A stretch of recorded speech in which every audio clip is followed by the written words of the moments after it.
Olá, você que nos acompanha aqui pelo Notícias Agrícolas, eu sou Letícia Guimarães e a gente começa agora mais um boletim e vamos falar sobre o mercado do boi. Eu estou aqui então com o Gustavo Figueiredo, que é sócio da Radar Investimentos, então vai trazer para a gente algumas informações do que está acontecendo nessa quarta-feira, o que a gente já consegue observar então desse setor. Seja muito bem-vindo, Gustavo. Eu que agradeço sempre o convite. Gustavo, a gente estava conversando aqui nos bastidores, né, antes de entrar ao vivo, e você comentou que o mercado para o boi China está aí, parece que entrando numa certa acomodação. A gente vê aí preços na casa aí dos R$ 290.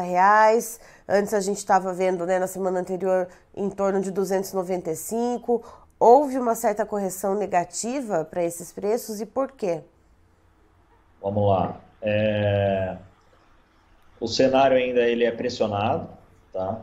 Ainda há escala longas, alguns frigoríficos aí que têm mais animais contratuais, ou seja, que eles têm negociação com grandes confinamentos, esses aí estão mais tranquilos ao longo de novembro, né? Que eles não dependem tanto da compra do spot do dia a dia. Porém, aqueles que estão na compra do spot do dia a dia, ou que até esses que têm contratos, eles também não estão pretendendo fazer nesse momento grandes escalas. Por quê? Porque a negociação com o mercado chinês ele está bem travado, né? Assim como foi falado ontem na entrevista com vocês aí, as negociações aí entre 50, 30 dias para trás começaram a diminuir junto com os chineses, né? Talvez seja porque o volume de carne que os chineses levaram agora em agosto, setembro e a outubro, que é o que mostra o mesmo volume, 200 mil toneladas acima de exportação que a gente tem, sendo que proximamente disso aí 50% é China, né? O número de carne que está chegando na China nesse momento ele é um volume muito grande, ou seja, a China antecipou essa compra aí e nesse momento ela vem vem segurando as novas negociações e vem recuando drasticamente o preço aí do valor da tonelada negociada, ou seja, aquela tonelada que a gente chegou a negociar entre 7 e 8 mil dólares a tonelada, hoje está na casa abaixo aí de 5 mil toneladas, tá? E a feira que estava acontecendo agora, essa semana, na França, os reportes que chegam para a gente é que as negociações não fluíram como gostariam, né? O volume que vem sendo negociado é abaixo da expectativa, ou seja, o que a gente espera para novembro e dezembro é uma redução frente a esse volume que está sendo levado agora.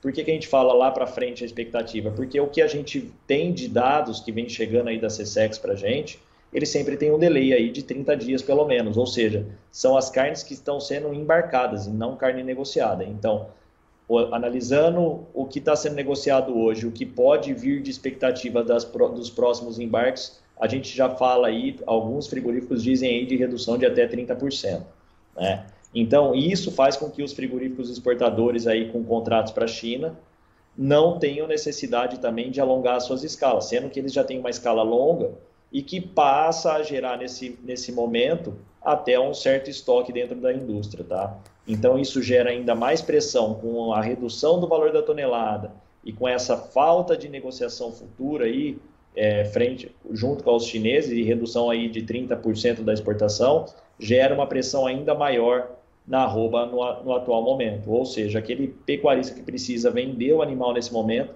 o preço máximo hoje em São Paulo é o de 290 e com dificuldade, tá? Não está simples hoje de vender um animal aí de R$ 290 aí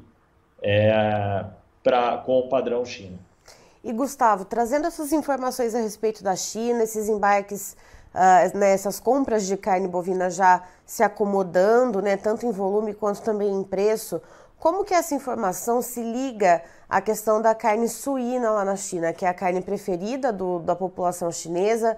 A gente sabe que os preços estão aumentando. Hoje, inclusive, aqui no Notícias Agrícolas, a gente divulgou uma notícia da Reuters, né, agência internacional, falando que seria liberado o sexto lote de carne suína das reservas estatais para tentar dar uma controlada nos preços. Então, como é que se liga essa questão da carne suína lá, né, nesses patamares altos de preço que o governo está até precisando intervir, com essa certa acomodação né, nas compras da carne bovina? Então, isso aí é um gráfico até que chegou no nosso grupo aqui hoje, aqui, que a gente tem um grupo aí muito grande de pecuarista, e é o que a gente está agora analisando, porque o que está acontecendo? O volume de carne que chega lá na China é muito grande, bovina, e ao mesmo tempo que que está chegando esse volume de carne bovina lá na China, está também tendo uma correção muito grande nos preços da carne suína, né? E chega aí a 30% já de aumento nesses últimos dias. Então, isso é um ponto que a gente já começa a ficar aqui, vamos falar, ligar uma luz amarela para a gente, no sentido que que isso pode gerar uma acomodação nos preços nesses preços atuais aí da arroba, desde que as próximas negociações com exportação China, ela passam a fluir de uma forma melhor agora daqui para frente. Porém, hoje, nós temos dois cenários. Essa questão da carne suína na China subindo 30% a 40%, ela liga uma luz amarela para uma possível retomada dos preços, né? Desde que exista uma ligação aí com uma retomada da exportação da China em relação à carne bovina. Então, hoje isso aí ligou uma luz amarela e isso aí a gente vai começar a analisar daqui para frente. Porém, o físico atual ainda continua com longas escalas, vamos falar assim, do dia 10 de novembro para frente, e com preços em queda ainda no atual momento. E aqui no mercado interno, Gustavo, estamos aí no dia 19 de outubro já, né? Prestes aí, estamos caminhando para o finalzinho de mês. A toada de mercado aqui segue aquela questão da segunda quinzena, né? Um pouquinho mais fraco, mais devagar. Como é que tá aí então esse fluxo, né? Tá mesmo mais devagar e como que o mercado tá tentando se adequar, tentando dar ali aquele nó em pingo d'água para continuar então vendendo por aqui nos canais de escoamento? Nós temos dois pontos, né? Se o mercado interno ele vai bem, porém a nossa exportação, se ela reduzir com 30%, reduzir realmente 30% entre novembro e dezembro, e a gente tem um fluxo de abate de China muito grande para os próximos meses, se frigorífico direcionar essa sobra para mercado interno, ele abarrota o mercado interno. Então, isso não pode acontecer, né? Agora, o mercado interno que a gente vê é a estabilidade, não teve aquela alta que todo mundo esperava com esse Auxílio Brasil aí de R$ 600, ainda não, nós temos aí uma Copa do Mundo pela frente que pode ser um gatilho aí que ajude um pouco mais o mercado interno de onde está, mas por enquanto ele vem fazendo aquele ciclo normal, onde início de mês há uma melhora sobre consumo, que é o poder aquisitivo maior, e meio de mês, ao final de mês, há uma redução dessa demanda. Então, nesse momento, o mercado interno não seria um drive aí para uma possível valorização da arroba. Porém, para final de novembro, onde tem talvez uma melhora nesse consumo, pode ser sim que ele venha a ser mais um ponto positivo aí, um ponto a ser tratado como ajuda aí para a recomposição do valor da arroba. Então, o que nós temos hoje? Mercado interno estável, né, seguindo o fluxo dele normal, de melhora início de mês, final de mês piora, exportação agosto, setembro e outubro batendo recordes, né, acima de 200 mil toneladas, isso é muito forte, né? Isso aí mostra para a gente que você travar uma exportação, ela não é isso que faz a arroba explodir, ou cair ou explodir, tanto que nós estamos aí nos melhores meses de exportação da história nossa, né, em volume, e mesmo assim nós temos uma arroba em queda, né, então elas se equilibram, mesmo sem que tenha uma canetada no meio do caminho. Isso aí mostra o número de oferta que nós tivemos, de número de produção, nós estamos produzindo muito mais, nós tivemos uma oferta de animais terminados no confinamento muito grande nesse momento, ou seja, toda essa valorização da arroba dos últimos anos provocou uma produção muito maior agora nesse momento, né? E o que tem de negativo no momento, ainda a gente continua com um fluxo grande aí de oferta e com uma negociação travada aí em relação ao mercado de exportação China, que é o nosso principal comprador. E que fica de alerta aí para um possível gatilho, só que mais para frente, eu não acredito que seja agora no curtíssimo prazo, mas mais para frente, essa questão aí da carne valorizando na China e de um gatilho de mercado interno aí para a Copa do Mundo final de ano, né? Com redução da oferta de animais terminados no confinamento.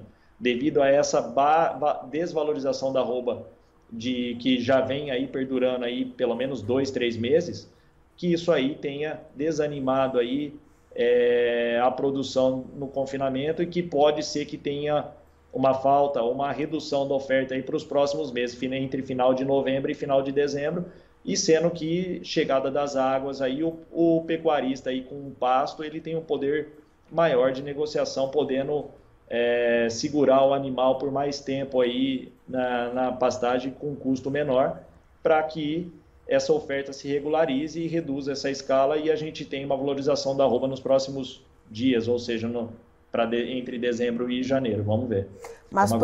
Mas por enquanto, se a gente for colocar ali na ponta do lápis, né, esse boi de confinamento, com os custos de produção que a gente sabe, né, que existem, que são bastante importantes de serem considerados, com essa faixa de venda, né, do preço da arroba, a relação ela chega a ficar desfavorável para o pecuarista ou não, ela empata, ou o pecuarista ainda chega a ter um certo lucro interessante? Não, os animais estão sendo abatidos hoje, logicamente que cada um tem a sua conta, mas na média, sim, o break-even dele está bem acima dos valores atuais aí de negociação do balcão, tá? Então, ou seja, eles estão com margem negativa, tá? E para os próximos animais, por quê? Porque isso aí é uma reposição já do ano passado, e a reposição do ano passado ela é muito cara, né? É uma reposição muito acima aí do que a gente vem trabalhando hoje no físico, tá? Mas daqui para frente, vamos falar assim, e os animais que vão entrar agora, que estão sendo comprados agora, sendo que houve uma queda no valor da reposição, né? O bezerro já está muito barato, caiu bem o valor dele, porém a reposição ainda ela não está na mesma proporção de queda do bezerro. O que eu quero mostrar com isso é o seguinte, é que hoje os valores de mercado futuro, frente aos valores dos animais de reposição que a gente poderia comprar agora, que é um garrote, para colocar direto no confinamento, ele é ou ele é negativo ou ele é 0 a 0. Então, isso limita também o pecuarista a fechar mais animais agora nesse momento, né? Ou seja, você diminui esse ímpeto e essa vontade de colocar um volume maior agora. Então, é aquela coisa, para o pecuarista colocar um animal agora, ele tem que tomar o risco. Por quê? Porque olhando o mercado futuro, ele não tem margem positiva para isso. Então, pode ser que isso limite a nova rodada aí, ou recolocação de animais no confinamento com o mesmo volume que a gente teve aí no primeiro semestre, podendo gerar uma falta de oferta, e uma redução de oferta para os próximos meses, que geraria, consequentemente, aí uma valorização da arroba daqui a alguns dias, 30, 40, 60 dias. Certo. Gustavo, muito obrigada pela sua participação aqui com a gente no Notícias Agrícolas. Você é sempre muito bem-vindo. Eu agradeço sempre o convite, sempre à disposição. Um abração a todos. Tá aí, então, estivemos com o Gustavo Figueiredo, que é sócio da Radar Investimentos, nos trazendo então as informações a respeito do mercado do boi. De acordo com ele, quando a gente fala de boi China, a gente tem uma média de preço aí em torno de R$ 290, mas isso aí chega a ser o preço, o topo, né, o teto de preços nesse momento. O mercado pressionado, com a China aí se acomodando nas compras, tanto na questão de volumes quanto na questão de preços pagos. Segundo Gustavo, alguns contratos, inclusive, sendo aí refeitos, né, reformulados para a questão do pagamento de valores. Então, acende-se aí uma luz amarela, né? A gente tem, então, os frigoríficos que exportam, começam, né, de uma forma ainda que incipiente, a formar um certo estoque, escalas mais alongadas para esses frigoríficos, que trabalham com exportação. Então, há escalas já para 10 de novembro para frente, né? Então, essas escalas bem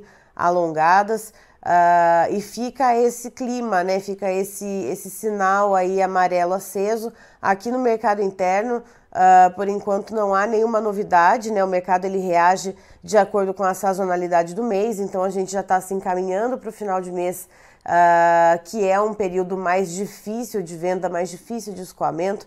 E também, segundo Gustavo, o auxílio de cerca de R$600 não deu aquele efeito esperado, né, que o mercado precisava, né, e que o mercado também aguardava, que era de dar uma alavancada nos preços aqui, então, no mercado interno. Então fica aí esse mercado aí meio que andando de lado, mais estável, e quando a gente olha para o mercado externo, essa pressão baixista. Vamos para os preços então, Christian, na tela, por favor. Vamos lá, contrato de novembro, com uma queda de 0,51%, valendo R$ 290,30 na B3, a Bolsa Brasileira. Em dezembro, a gente tem um contrato com uma queda de 0,88%, arroba bovina valendo R$ 294,20. Para janeiro, a gente tem preço estável em R$ 294,00 cravadinho.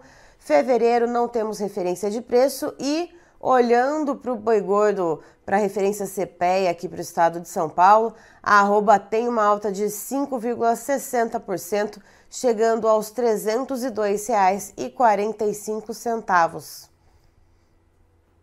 Eu encerro por aqui, daqui a pouco tem mais informações para você. Notícias Agrícolas, 25 anos ao lado do produtor rural. Se inscreva em nossas mídias sociais. No Facebook, Notícias Agrícolas. No Instagram, @Notícias Agrícolas. E em nosso Twitter, @Norteagri. E para não perder nenhum vídeo, não se esqueça de nos acompanhar no YouTube e na Twitch, Notícias Agrícolas Oficial.